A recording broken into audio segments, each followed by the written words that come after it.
शहापूर शहरातल्या RS Damani English school या नामांकित खासगी शाळेमध्ये मासिक पाळी तपासण्यासाठी विद्यार्थिनींना विवस्त्र करून त्यांचा छळ केल्याचा आरोप त्यांच्या पालकांनी केलाय। या प्रकरणामध्ये दमानी इंग्लिश स्कूलच्या मुख्याध्यापिकेसह 8 जणांवरती पॉक्सो अंतर्गत गुन्हा दाखल झालाय। मुख्याध्यापिकेला अटकही करण्यात आली आहे। गुन्हा दाखल झालेल्या 8 जणांमध्ये 5 शिक्षिका, 1 शिपाई आणि व्यवस्थापन समितीतल्या 2 महिलांचाही समावेश आहे। मुलींच्या स्वच्छतागृहामध्ये रक्ताचे डाग आढळल्यानंतर 10 ते 12 विद्यार्थिनींना अंतर्वस्त्र काढायला सांगून त्यांची तपासणी केल्याचा पालकांचा आरोप आहे। संबंधित विद्यार्थिनींनी त्यांच्यासोबत झालेल्या प्रकाराची माहिती आपल्या पालकांना दिली आणि त्यानंतर संतप्त पालकांनी एकत्र येऊन शाळेच्या मुख्याध्यापिकेला घेराव घातला होता।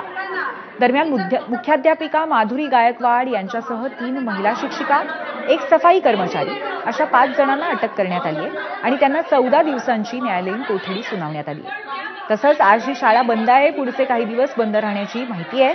सोमवारी पालकांची मीटिंगही होणार आहे। याच संदर्भात सविस्तर आढावा घेतला आमच्या प्रतिनिधींनी।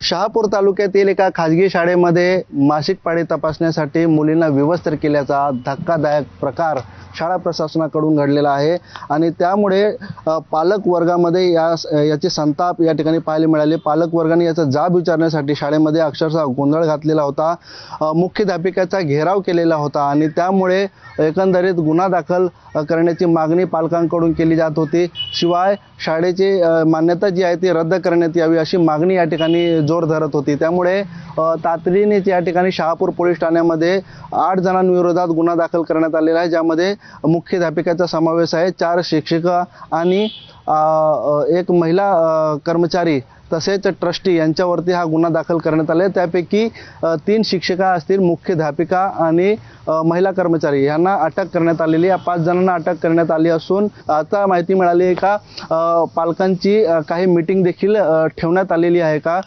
नंतर 8वी ते 10वीच्या जे पालक आहेत त्यांची मीटिंग ठेवण्यात आलेली आहे शाळा प्रशासनाकडून। परंतु या सर्व प्रश्नांमध्ये जे विद्यार्थ्यांचं या ठिकाणी मोठ्या प्रमाणात नुकसान होतंय। आज शाळा बंद आहे, पुढे काही दिवस शाळा बंद राहणार आहे, त्यामुळे त्यांची नुकसान भरपाई कोण करणार आहे, शिक्षणाचं पुढचं त्यांचं काय नियोजन आहे, अजूनही काही त्याबाबत कोणीही बोलायला तयार नाही। त्यामुळे लवकरात लवकर याबाबत निर्णय घेणं आणि मुलांचं शैक्षणिक नुकसान होणार नाही याबाबत काळजी घेणं ते महत्त्वाचं आहे। शिवाय जर कधी शासनाने शाळेची मान्यता रद्द केली तर पुढचं पाऊल काय राहणार हे सर्व माहिती देणं अतिशय गरजेचं आहे। त्यामुळे अजूनही पालक वर्ग संभ्रमात आहेत आणि त्यांच्या मनात अनेक प्रश्न उपस्थित होत आहेत। अनिल वर्मा, ABP माझा, शहापूर।